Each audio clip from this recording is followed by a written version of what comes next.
വിജയേട്ടാ നമസ്കാരം. നമസ്കാരം.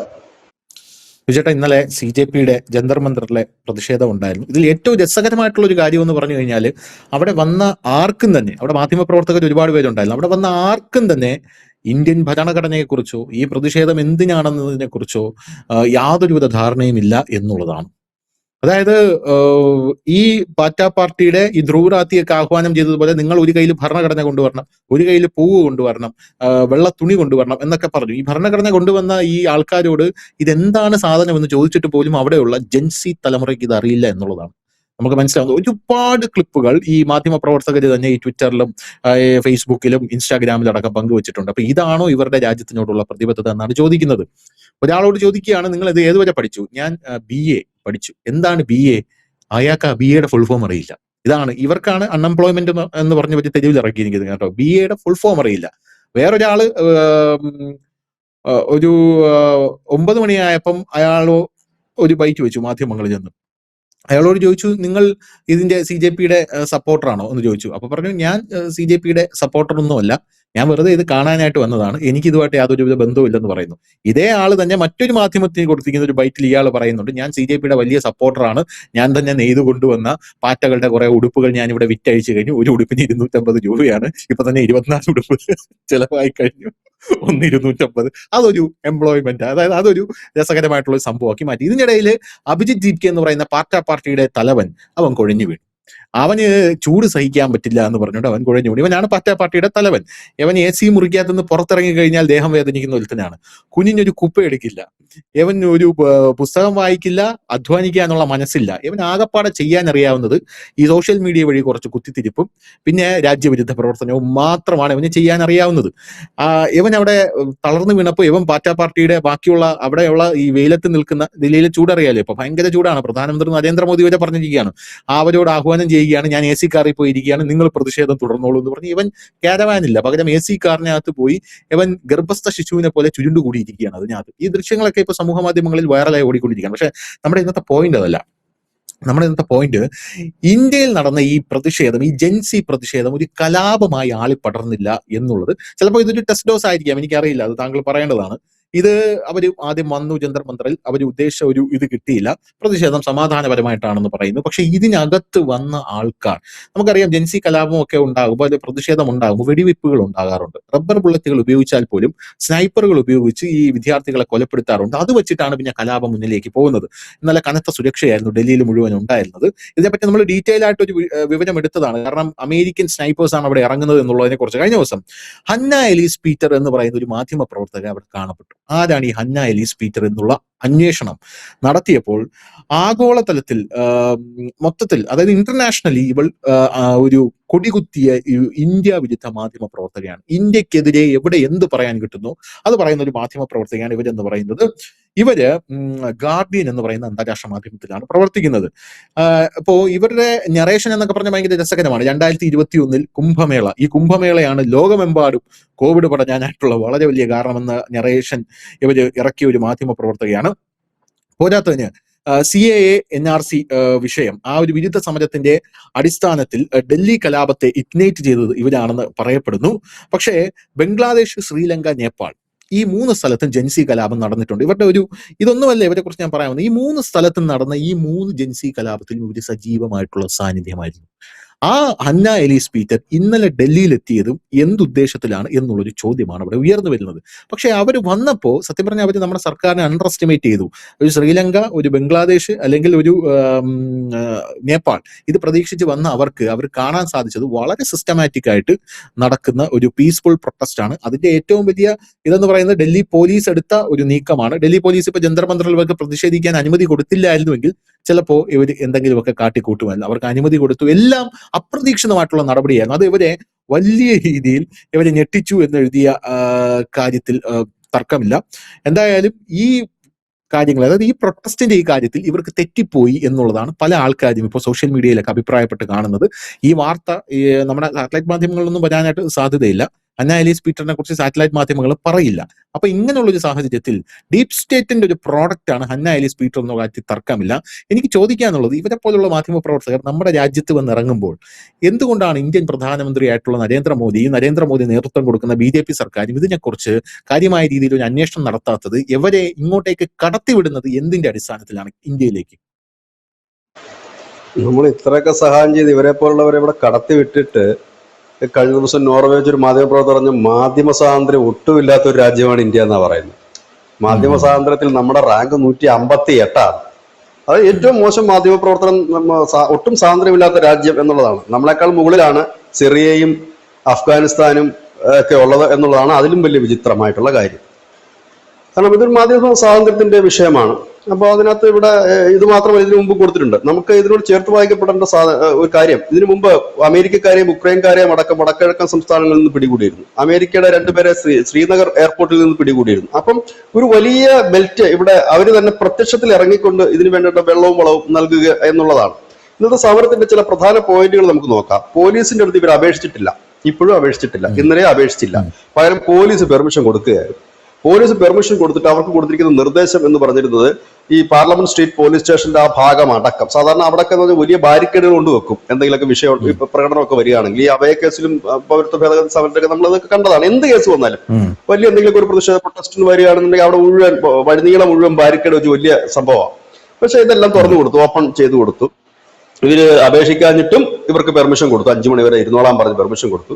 ഇന്നലെ അത് ഡൽഹിയിലെ ചൂട് 45 ഡിഗ്രിക്ക് മുകളിലായിരുന്നു എന്നുള്ളതാണ്. അതിന് ഒരു കമന്റ് ഞാൻ കണ്ടത്, പോലീസ് മനഃപൂർവ്വം പണി കൊടുത്തതാണ്, ഈ പൊരുവയിലത്ത് ഇവന്മാരെ പിടിച്ച് വൈകുന്നേരം വരെ ഇരുത്താൻ വേണ്ടിയിട്ട് ചെയ്ത പണിയാണെന്നാണ് പറയുന്നത്. തമാശ രൂപത്തിൽ പറയുന്നതാണ്. എങ്കിൽ പോലും അങ്ങനെ ഉണ്ടായിട്ടുണ്ട്. ഇവർക്ക് വേറെ തടസ്സങ്ങളൊന്നും ഉണ്ടായിട്ടില്ല. പിന്നെ സ്വാഭാവികമായി തന്നെ ഒരു ചെറിയ മൈതാനമാണ് ജന്തർ മന്ദിർ. അപ്പൊ ആ മൈതാനത്തിലേക്ക് കടന്നു വരാൻ വേണ്ടിയിട്ടുള്ള എല്ലാ സൗകര്യങ്ങളും അവർ ചെയ്തു കൊടുത്തിരുന്നു. അവിടെ എത്തുകയും ചെയ്തു. നമ്മൾ പറഞ്ഞതുപോലെ തന്നെ ഇന്നലെ RSS ബജരംഗ് ദൾ പ്രവർത്തകരുടെ ആക്രമണം ഉണ്ടായി എന്ന് പറഞ്ഞ് ആനിരാജയാണ് ആദ്യം പിടിപൊട്ടിക്കുന്നത്. അവിടെ അതിനെക്കുറിച്ച് വിശദമായി അന്വേഷിച്ചപ്പോൾ മനസ്സിലാക്കാൻ കഴിയുന്ന ഒരു കാര്യം, അവിടെ ഈ വന്ന ആളുകൾ, ഞാൻ എപ്പോഴും പറയുന്നുണ്ട്, ഇതൊരു സിസ്റ്റമുള്ള ഒരു സംഘടനയല്ല, ഒരു ആൾക്കൂട്ടമാണ്. ഈ ആൾക്കൂട്ടം വന്നു കഴിഞ്ഞുള്ള പ്രശ്നം എന്താണെന്ന് വെച്ച് കഴിഞ്ഞാൽ ഇവരെങ്ങനെയായിരിക്കും ആക്ട് ചെയ്യുമെന്ന് പറയാൻ കഴിയില്ല. അങ്ങനെ ഈ ചെറുപ്പക്കാർ അവിടെ ഒരു വിഭാഗം വരുന്നു. ആദ്യത്തെ ഒരു വഴക്ക് അവിടെ നടക്കുന്നത്, അതും സോഷ്യൽ മീഡിയയിൽ അവൈലബിൾ ആണ് അതിന്റെ വീഡിയോ. ആദ്യത്തെ വഴക്ക് നടക്കുന്നത്, ഇതിന്റെ ഒരു വക്താവുണ്ട്. കഴിഞ്ഞ ദിവസം ഈ മാധ്യമത്തിൽ നിന്ന് ഞങ്ങൾ ഇങ്ങനെ പരിപാടി നടത്താൻ പോകുന്നു പറഞ്ഞ ഒരു വക്താവുണ്ട്, പേര് വിട്ടുപോയി. ആ വ്യക്തി ഈ പൊരുവെയിലത്ത് ഒരു മൂലയ്ക്ക് മാറി ജ്യൂസ് കുടിക്കുകയും മറ്റുള്ളവരോട് നിങ്ങൾ ഉറക്ക മുദ്രാവാക്യം വിളിക്കാൻ പറയുകയും ചെയ്യുന്ന ഒരു വിഷ്വലാണ്. ഇത് കണ്ട് അവിടെ കൂടിയിരുന്ന ഒരു വിഭാഗം യുവാക്കൾ വയലന്റ് ആയി. അത് നീ ആരെയൊക്കെ പറയാനായിട്ട്, നീ ഇവിടെ ജ്യൂസും കുടിച്ചു വിട്ടിരിക്കുക, ഞങ്ങൾ ആ പൊരുവേലത്ത് പോയി മുദ്രാവാക്യം വിളിക്കണം അല്ലടാന്ന് പറഞ്ഞ് ഇവന്റെ നേരെ തട്ടിക്കയറി അവിടെ ഒരു അലമ്പ് ഉണ്ടായി. അത് ഇവർക്കിടയിലുള്ള അലമ്പുകളാണ് അവിടെ നടന്നത്. അത് ആരുടെ തലയിൽ കെട്ടിവെച്ചു. ഞാൻ മുമ്പ് പറഞ്ഞതുപോലെ തന്നെ RSS ബജരംഗ് ദൾ അവിടെ ആക്രമണം നടത്തി. RSS ബജരംഗ് ദൾ അവിടെ ആക്രമണം നടത്തിയെങ്കിൽ ഇതുപോലൊരു ആക്രമണം ആയിരിക്കും അവിടെ നടക്കുന്നത്. വലിച്ചു വാരിയിട്ട് എല്ലാത്തിനും അടിക്കത്തില്ല. അത്ര ആളെ ഉള്ളായിരുന്നു അവിടെ, 800 അടുത്തങ്ങാണ്ട് ആൾക്കാരെ ഉള്ളായിരുന്നു. അത് പകുതി കൂടുതൽ മാധ്യമ പ്രവർത്തകരുമായിരുന്നു. അപ്പം ഇങ്ങനെയാണ് നടന്നത്. അപ്പൊ ആ സമരം എന്തോ ഒരു വലിയ സംഭവമാകുമെന്ന് കരുതി മലയാളത്തിന്റെ അടക്കം, അത് സത്യത്തിൽ നാഷണൽ മീഡിയാസുകൾ ഇല്ലായിരുന്നു. വിരലിലെണ്ണാവുന്ന നാഷണൽ മീഡിയാസ്, എണ്ണം പറഞ്ഞ ഒരു നാഷണൽ മീഡിയാസും ഇല്ലായിരുന്നു. അപ്പം ഈ മലയാള മാധ്യമങ്ങളെല്ലാം കൂടെ രാവിലെ തന്നെ അവിടെ പോയി കിടന്നു. ഇപ്പൊ എന്തോ ഇവിടെ വലിയ സംഭവം നടക്കുന്നു. രാവിലെ 8 മണിക്ക് ഇവരൊക്കെ റിപ്പോർട്ട് ചെയ്തത് 2 കോടി പേരെങ്കിലും വരും, ഇല്ലെങ്കിൽ 8 ലക്ഷം പേരെങ്കിലും വരുമെന്നൊക്കെ പറഞ്ഞ് തള്ളി പറിച്ചിരുന്നവരാണ് ഇവരെല്ലാം.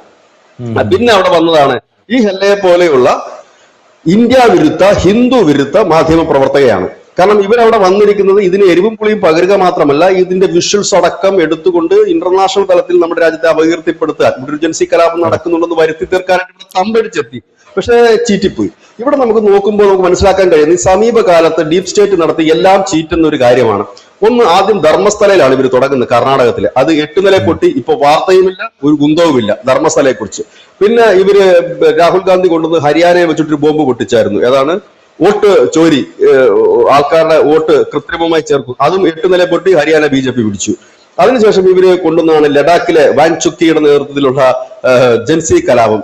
അത് 2-3 മണിക്കൂറിനുള്ളിൽ അടിച്ചൊതുക്കി വാങ്ചു അകത്ത് പോയി പുറത്തിറങ്ങി. ഇന്നലെ പുള്ളിയും ഉണ്ടായിരുന്നു പരിപാടിക്ക്. പിന്നെ ഇവർക്ക് കൊണ്ടുവരാനായിട്ട് പ്രത്യേകിച്ച് പുതിയതായിട്ടൊന്നും വന്നിട്ടില്ല.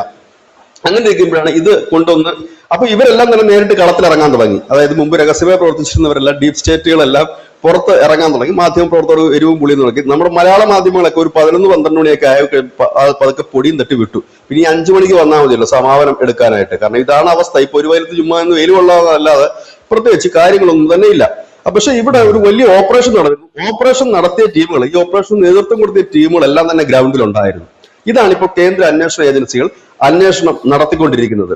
ഇവിടെ ശ്രദ്ധേയമായ കാര്യം, അവിടെ നടന്ന സംഘർഷങ്ങളും കാര്യങ്ങളും ഈ ആൾക്കൂട്ടം, അതായത് നിയന്ത്രണമില്ലാത്ത ആൾക്കൂട്ടം. ഇപ്പൊ നമുക്കറിയാം നമ്മുടെ രാജ്യത്ത് CPM, കോൺഗ്രസ്, BJP, RSP ഇവരെല്ലാം വലിയ സമ്മേളനങ്ങളും പ്രതിഷേധ പ്രകടനങ്ങളും നടത്താറുണ്ട്.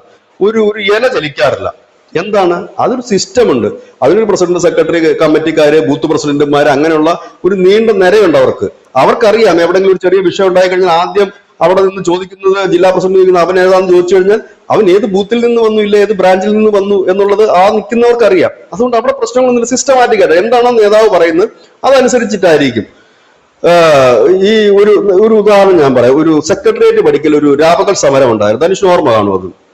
ആ സമയത്ത് BJP യുവമോർച്ചയുടെ നേതൃത്വത്തിൽ ഒരു സമരം ഇപ്പുറത്ത് നടക്കുന്നു. ബാരിക്കേഡിന് അപ്പുറത്ത് CPM, ഇപ്പുറത്ത് യുവമോർച്ചയുടെ അവരുടെ പ്രവർത്തകർ, BJP പ്രവർത്തകർ. അവിടെ ഒരു BJPയുടെ പ്രവർത്തകൻ ഇപ്പുറത്ത് നിന്ന് അപ്പുറത്ത് ഉള്ള CPMന്റെ സമരത്തിലേക്ക് ഒരു കുപ്പി എറിയുന്നു. ബാരിക്കേഡിന് മുകളിൽ കൂടെ കുപ്പി എറിയുന്നു. അവിടെ നമ്മൾ കണ്ടൊരു കാഴ്ചയുണ്ട്. സുരേന്ദ്രൻ, അന്ന് അദ്ദേഹം സംസ്ഥാന അധ്യക്ഷനല്ല, യുവമോർച്ചയുടെ ചാർജ് ആയിരുന്നു എനിക്ക് തോന്നുന്നു. അദ്ദേഹം വരുന്നു, അവനെ അടിക്കുന്നു പരസ്യമായിട്ട്. അവനെ അടിച്ചു, അവിടെ വെച്ച് അടിച്ച് അവനെ വഴക്ക് പറയുന്നു. അപ്പോഴേക്കും ഇവിടുത്തെ മറ്റു മാധ്യമങ്ങളൊക്കെ പറഞ്ഞു സുരേന്ദ്രൻ ഒരു പ്രവർത്തകരെ അകാരണമായി മർദ്ദിച്ചു, മറ്റതാ മറിച്ചതാ എന്നൊക്കെ പറഞ്ഞു വന്നു. പക്ഷെ പാർട്ടി പ്രവർത്തകരും ആ പ്രവർത്തകരും പറഞ്ഞെന്താ, അദ്ദേഹത്തിന് എന്നെ വഴക്ക് പറയാനും ശാസിക്കാനും അധികാരമുണ്ട്. അദ്ദേഹം ഞങ്ങളുടെ അധ്യക്ഷനാണ് പാർട്ടിയുടെ. അദ്ദേഹത്തിന്റെ ആ നിയമം, അതായത് ഇതിൽ അങ്ങനെ ചെയ്യരുത് എന്ന് പറഞ്ഞ നിയമം ഞാൻ തെറ്റിച്ചുകൊണ്ടാണ് എന്നെ അത് ചെയ്തത്. അതിനുള്ള അധികാരമുണ്ട് എന്ന് പറഞ്ഞാൽ അദ്ദേഹം തന്നെ രംഗത്തെത്തുന്നൊരു കാഴ്ചയുണ്ട്. പാർട്ടി എടുത്താൽ നടക്കൂ? പാർട്ടി എടുത്ത് നടക്കത്തില്ലത്. കാരണം ഇതിനകത്തൊരു വെളിവും വെള്ളിയാഴ്ചയില്ല. നമുക്കറിയാം ഇതെന്താ സംഭവിച്ചതെന്ന് പറഞ്ഞ് സംഭവിക്കാൻ സാധ്യത എന്ന് പറഞ്ഞു കഴിഞ്ഞാൽ നമ്മുടെ നാട്ടിലൊക്കെ ഈ നാഷണൽ ഹൈവേയിലും മറ്റുമൊക്കെ ചില സ്ഥലങ്ങളിൽ ആക്സിഡന്റ് നടക്കും. ഈ ആക്സിഡന്റ് നടക്കുന്ന വാഹനങ്ങൾ ആ സ്ഥലത്തുള്ളതായിരിക്കില്ല, വേറെ ഏതെങ്കിലും 2 സ്ഥലത്ത് നിന്ന് 2 വാഹനങ്ങൾ കൂട്ടിയിടിക്കും. അപ്പോഴേക്കും നാട്ടുകാർ തടിച്ചുകൂടും. ഒരുപക്ഷെ അവിടെ സ്ഥിരം ആക്സിഡന്റ് നടക്കുന്ന ഏരിയ ആയിരിക്കും. അപ്പൊ നാട്ടുകാർ പറയും റോഡ് ബ്ലോക്ക് ചെയ്യാം. ഇത് നടക്കത്തില്ല. ഇവിടെ റോഡ് ഇങ്ങനെ തെന്നി മറിഞ്ഞ് നടക്കും, സർക്കാർ തിരിഞ്ഞു നോക്കുന്നില്ലെന്ന് പറഞ്ഞ് ഒരു കൂട്ടം ആളുകൾ റോഡ് ബ്ലോക്ക് ചെയ്യും. റോഡ് ബ്ലോക്ക് ചെയ്ത് കഴിയുമ്പോൾ എന്താണ് സംഭവിക്കുന്നത്? പോലീസ് വരും. പോലീസ് അവിടെ എങ്ങനെയാണ് പെരുമാറുന്നത് എന്നുള്ളത് നമ്മളൊന്ന് ശ്രദ്ധിക്കണം. അത് തന്നെയാണ് ഇന്നലെ ദില്ലിയിൽ നടന്നത്. പോലീസ് വരും. പോലീസ് വന്നിട്ട് അവർ ആദ്യം എന്താണ് ചെയ്യുന്നത്? ഇവരോട് സമന്വയത്തിൽ അവരോട് പറയും, ഒരു കാര്യം ചെയ്തേ, വാഹനങ്ങളൊക്കെ പോകണ്ട, നിങ്ങൾ ഒരു സൈഡ് വിട്ടുകൊടുക്ക്, നിങ്ങൾ ഇരുന്ന് കുഴപ്പമില്ല, പ്രതിഷേധിക്കേണ്ട കാര്യം തന്നെയാണ്, നിങ്ങൾ സൈഡ്. കാരണം പോലീസുകാരെ സംബന്ധിച്ച് ഇതിനൊരു ലീഡർ ഇല്ലെന്ന് അവർക്ക് നന്നായി അറിയാം. ഈ ആൾക്കൂട്ടമാണ്, ഈ ആൾക്കൂട്ടത്തിന് ലീഡർ ഇല്ലെന്നും ഇവരെല്ലാം വിരുദ്ധ അഭിപ്രായമുള്ളവരാണെന്നും അതിൽ പ്രായഭേദമന്യേ എല്ലാവരും ഉണ്ടെന്നും തങ്ങളുടെ ഒരു ആക്ഷനിലേക്ക് മുതിർന്നു കഴിഞ്ഞാൽ അത് വലിയ രീതിയിൽ തന്നെ വാർത്തയാകുകയും ചെയ്യും, വലിയ പരിക്കുകളും ഡാമേജുകളും പറ്റും എന്ന് അവർക്ക് നന്നായി അറിയാം. അതുകൊണ്ട് അവർ ആദ്യം അത് പറയും. അത് പറഞ്ഞതിന് ശേഷം അവരെ ആശ്വസിപ്പിക്കുകയാണ് അവർ ചെയ്യുന്നത്. പതുക്കെ പതുക്കെ പതുക്കെ അത് മാറ്റുകയും പിന്നീട് അവിടെ കളക്ടറോ ആരെങ്കിലും ഒക്കെ വന്നാൽ പ്രശ്നം പരിഹരിക്കുകയും ചെയ്യും. ഇതേ മെത്തേഡ് തന്നെയാണ് ദില്ലിയിൽ ചെയ്തത്. ഇതൊരു ആൾക്കൂട്ടമാണ്. ഈ ആൾക്കൂട്ടത്തിന് നിയന്ത്രണം ആർക്കുമില്ല. അപ്പം അവിടെ ഒരു വിഷയമുണ്ട്. ഇവർ തുടക്കം മുതൽ ശ്രമിച്ചത് ഒരു വിഷയമുണ്ടാക്കി. ധനുഷ് പറഞ്ഞത് കറക്റ്റാണ്, വിഷയം ഉണ്ടാക്കാനാണ് ശ്രമിച്ചത്. എയർപോർട്ടിൽ വടിയും കല്ലും ഒക്കെ ആയിട്ട് വരണമെന്ന് പറഞ്ഞു, അത് പാളിപ്പോയി. അത് പോലീസ് പോയി ആനയിച്ചുകൊണ്ടിരിക്കുകയായിരുന്നു. രണ്ടാമത്തെ കാര്യം, വരുന്ന വഴിക്ക് ഞാൻ കാണുന്ന വേറൊരു കാര്യം, അപ്പൊ പെട്ടെന്ന് ഞാൻ ശ്രദ്ധിക്കാത്തൊരു കാര്യമാണ്, ഈ കോക്രോച്ച് ജനതാ പാർട്ടി പതിയെ പതിയെ അവരുടെ ചുവട് മാറ്റുന്നുണ്ട്. നമ്മൾ എപ്പോഴാണോ, ഇപ്പോൾ സ്വാഭാവികമായിട്ട് അറിയാലോ, പ്രതിപക്ഷം ദുർബലമാണ്, പ്രതിപക്ഷത്തിന് ഒന്നും ചെയ്യാൻ പറ്റില്ല. ഇപ്പൊ നരേന്ദ്രമോദി സർക്കാർ എന്ത് ചെയ്താലും പ്രതിപക്ഷത്തിന് ഒന്നും ചെയ്യാനായിട്ട് സാധിക്കില്ല. സ്വാഭാവികമായിട്ടും ജനങ്ങളുടെ ഭാഗത്തുനിന്ന് ഒരു പ്രതിഷേധം ഉയർന്നു വരണം. നമ്മൾ എന്ന് മുതലാണോ ഈ ഗ്രേറ്റ് നിക്കോബാർ പ്രോജക്ട്സ് മുന്നിലേക്ക് കൊണ്ടുപോയത്, അന്ന് മുതലാണ് രാജ്യത്ത് പല ആൾക്കാരും അസ്വസ്ഥമാകാനായിട്ട് തുടങ്ങിയത്. ഈ ഗ്രേറ്റ് നിക്കോബാർ പ്രോജക്ട്സ് എന്ന് മുതൽ ലൈവായിട്ട് സ്റ്റാർട്ട് ചെയ്യുന്നു. അവിടെ ആൻഡമാൻ നിക്കോബാർ ദ്വീപുകളിൽ വാതകശേഖരം കണ്ടുപിടിക്കുന്നു. നമ്മൾ ആ പ്രോജക്റ്റ് അത് തുടങ്ങിക്കഴിഞ്ഞാൽ ഈ ആസിയാൻ രാജ്യങ്ങളടക്കം ഏറ്റവും കൂടുതൽ ബാധിക്കാൻ പോകുന്ന ചൈനയാണ്. പിന്നെ ഇന്ത്യൻ ഓഷനകത്ത് അമേരിക്ക ഒരു ആധിപത്യത്തിനായിട്ട് ശ്രമിക്കുന്നുണ്ട്. നമ്മളവിടെ ആണവ വാളാണ് പണിയുന്നത്, അതായത് ന്യൂക്ലിയർ വാളാണ് പണിയുന്നത്. നമ്മളെ 2-3 അരിഹന്ത് അടക്കമുള്ള നമ്മുടെ സബ്മറൈൻസിനെ ഇന്ത്യൻ ഓഷനകത്ത് നമ്മൾ അഴിഞ്ഞാടാൻ വിടാനുള്ള ഒരു പ്രോജക്റ്റാണ് അത്. അപ്പൊ അത് ഇപ്പൊ പാറ്റകളുടെ ഇന്നലത്തെ ഇൻസ്റ്റാഗ്രാമിന്റെ അവരുടെ ഈ സ്റ്റോറി ശ്രദ്ധിച്ചു കഴിഞ്ഞാൽ എനിക്ക് മനസ്സിലാകുന്നത് രാഹുൽ ഗാന്ധി ഇങ്ങനെ നിക്കോബാർ പ്രോജക്റ്റിനെ നോക്കിക്കൊണ്ട് ഇങ്ങനെ നിൽക്കുന്നു. പതുക്കെ പതുക്കെ അവർ ചുവട് മാറ്റുന്നുണ്ട്. രാഹുൽ ഗാന്ധി 2-3 ദിവസമായിട്ട് പറയുന്നത് ഇത് തന്നെയാണ്. 1.5 കോടി മരങ്ങൾ അവിടെ വെട്ടി നശിപ്പിക്കാൻ പോകുന്നു. ഇവൻ പോയി അവിടെ ചാടുകയാണ്, ഗ്രേറ്റ് നിക്കോബാറിൽ ചാടുക, എന്നിട്ട് പറയും ഇതൊരു നല്ല ടൂറിസ്റ്റ് കേന്ദ്രമാണെന്ന് പറയുന്നു. ഇവർക്ക് വലിയ വലിയ പ്രശ്നമാണ് ഇവർക്ക് ഈ നിക്കോബാർ പ്രോജക്റ്റ്. ഇവർക്കല്ല, ഇവരുടെ പിന്നിലുള്ള ആൾക്കാർക്കാണ് വലിയ പ്രശ്നം. ഇത് ലോക ഭൂപടത്തിനെ തന്നെ പല വ്യാപാരങ്ങളെയും പല ചരക്ക് നീക്കങ്ങളെയും എന്തിനു പറയുന്നു, കടൽ ഭരിക്കുന്നവൻ കര ഭരിക്കുമെന്നാണല്ലോ പറയുന്നത്. ആ കടൽ ഇന്ത്യൻ ഓഷനെ ഭരിക്കാൻ പോകുന്ന ഒരു പ്രോജക്റ്റാണ് നമ്മുടെ നിക്കോബാർ പ്രോജക്റ്റ്. അപ്പോൾ അതെന്ന് മുതൽ തുടങ്ങിയോ അന്ന് മുതലാണ് നമ്മുടെ രാജ്യത്ത് ഇതുപോലുള്ള മൂവ്മെന്റുകൾ പല പല പേരുകളിൽ, ഈ മാരീജനായിട്ട് വരുമെന്ന് പറയുന്നത് പോലെ പല പല പേരുകളിൽ. രാഹുൽ ഗാന്ധിയുടെ തോളിൽ പാറ്റ വന്ന് കൈവയ്ക്കുന്നു, പേടിക്കണ്ട ഞങ്ങളുണ്ട്. ഇത് തന്നെയാണ് ട്രെയിനായിട്ട് സ്റ്റാർട്ട് ചെയ്തത്. രാഹുൽ ഗാന്ധി അവിടെ പോകുന്നു. രാഹുൽ ഗാന്ധി വിചാരിച്ചിട്ട് നടക്കുന്നില്ല കാര്യം. കാരണം ഇയാൾ എന്ത് പറഞ്ഞാലും ആൾക്കാർ അതിനൊരു വില കൊടുക്കുന്നില്ല. അയാൾ അവിടെ പോയി നോക്കി, അയാൾ വെള്ളത്തി ചാടി നോക്കി, അയാൾ അവിടെ മരങ്ങൾ മുറിക്കുന്നൊന്നും നാട്ടുകാർ മൈൻഡ് ചെയ്യുന്നില്ല. കാരണം നാട്ടുകാർക്ക് ഈ സർക്കാരിന് നല്ല വിശ്വാസമാണ്. അപ്പൊ അതിന്റെ കൂട്ടത്തിലാണ് ഇങ്ങനെ ഒരു മൂവ്മെന്റ് ഇവര് സൈഡിൽ നിന്ന്. അപ്പൊ ഇതിന്റെ പിറകിൽ ആരാണ് എന്നുള്ള കാര്യത്തിൽ നമുക്ക് വ്യക്തത കൃത്യമായിട്ടുണ്ട്. അപ്പൊ ഇങ്ങനെ ഒരു മൂവ്മെന്റ് കൊണ്ടുവന്ന് രാജ്യത്തെ ഒരു ദിശയിലേക്ക് തിരിച്ച് ഈ പ്രോജക്റ്റിന് ഒരു തുരങ്കം വയ്ക്കാന്ന്. കാരണം ചേട്ടാ, ഈ നമ്മളെ സംബന്ധിച്ചിടത്തോളം ഈ പ്രോജക്റ്റ് നമ്മുടെ രാജ്യത്തിന്റെ ഒരു നിധി കുംഭം പോലെയാണ്.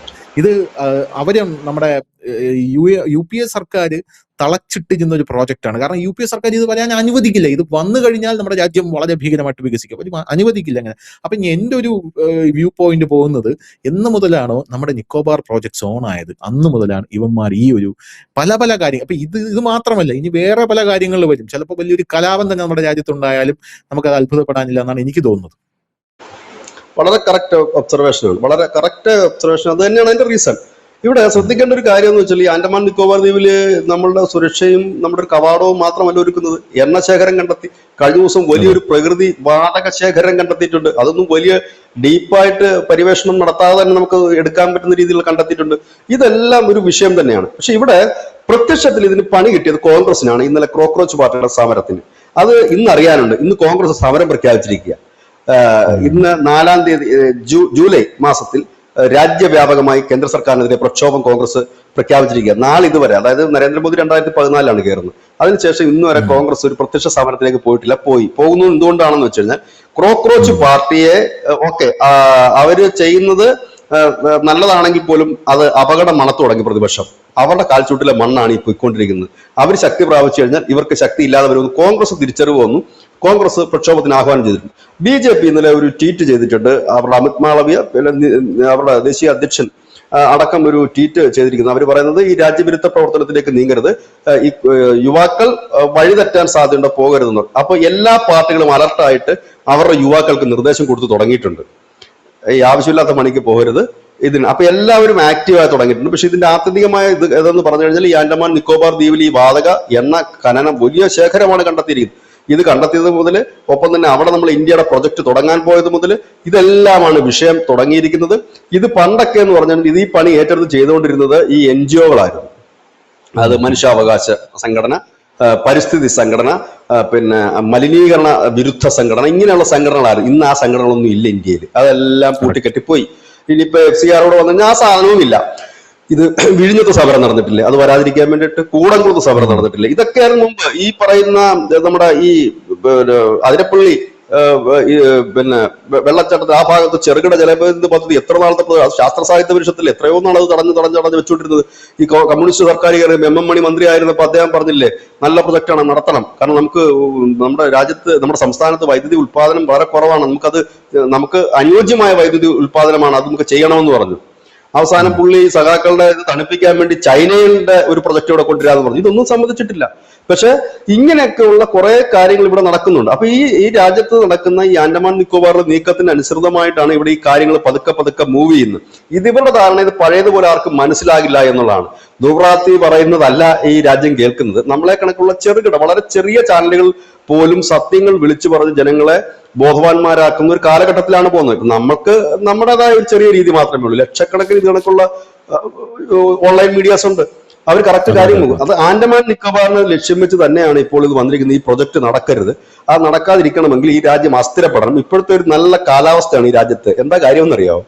ഇതിന് പറ്റിയ ഒരു കാലാവസ്ഥ. കാരണം നമ്മൾ ഈ ലോകം മുഴുവൻ യുദ്ധം നടക്കുന്നുണ്ട്, വലിയ ഊർജ്ജ പ്രതിസന്ധി നേരിടുന്നു, പെട്രോൾ ഡീസൽ വില വർധനവും, ജനങ്ങൾക്ക് കാര്യങ്ങൾ അറിയാമെങ്കിൽ പോലും ഏതൊരു മനുഷ്യന് ഇന്നിപ്പോ ഗ്യാസിന് 29 രൂപ കൂട്ടി, ഗാർഹിക പാചകത്തിന്, ഗ്യാസിന്. അപ്പൊ സ്വാഭാവികമായി തന്നെ നമുക്കറിയാം ഇത് ഗൾഫ് യുദ്ധം കൊണ്ടാണ് ഇത് കൂട്ടിയെന്ന് അറിയാമെങ്കിലും നമ്മുടെ മനസ്സിലൊരു തേക്കം കാണില്ലേ, ഒരു ഒരു ഒരു ദേഷ്യം കാണില്ലേ, ഒരു വൈരാഗ്യം കാണില്ലേ, ഇത്ര രൂപ കൂട്ടിക്കളഞ്ഞല്ലോ എന്നൊരു ഇത് വരത്തില്ലേ. അപ്പൊ അത് നമ്മുടെ ഉള്ളിലുള്ള അത് സൈക്കോളജിയാണ്. ഉള്ളിൽ നമുക്കൊരു പ്രതിഷേധമുണ്ട്, പക്ഷെ നമുക്ക് പുറത്തേക്കില്ല. കാരണം പുറത്തേക്ക് പറയാൻ കഴിയില്ല. കാരണം ഇത് നമ്മൾ ഉണ്ടാക്കുന്നതല്ല, പുറത്തുനിന്ന് വരേണ്ടതാണ് എന്നുള്ളത്. അങ്ങനെയുള്ള ഒരവസ്ഥ, ഇങ്ങനെയുള്ള നിൽക്കുന്ന ഈ സാഹചര്യത്തിൽ ഈ ഒരു കലാപം കൂടി ഉണ്ടായി കഴിഞ്ഞാൽ സർക്കാർ, ഇപ്പോഴുള്ള സർക്കാരിന്റെ എല്ലാ പ്രൊജക്ടുകളും നിർത്തി വെച്ചുകൊണ്ട് ഈ കലാപത്തിന്റെ പിന്നിലേക്ക് അവരുടെ മുഴുവൻ ശ്രദ്ധയും പോകും എന്ന് കണ്ടതുകൊണ്ട് നടത്തുന്ന ഒരു ഒരു സ്റ്റാർട്ടിംഗ് ആണ് ഈ സാധനം. ഇതിപ്പോ തുടങ്ങിയതല്ല, വളരെ നാളായിട്ട് തുടങ്ങിക്കൊണ്ടുവന്നിരിക്കുന്നു. ഇപ്പൊ അത് പാറ്റയുടെ രൂപത്തിൽ വന്നിട്ടുണ്ട് എന്ന് മാത്രമേ ഉള്ളൂ.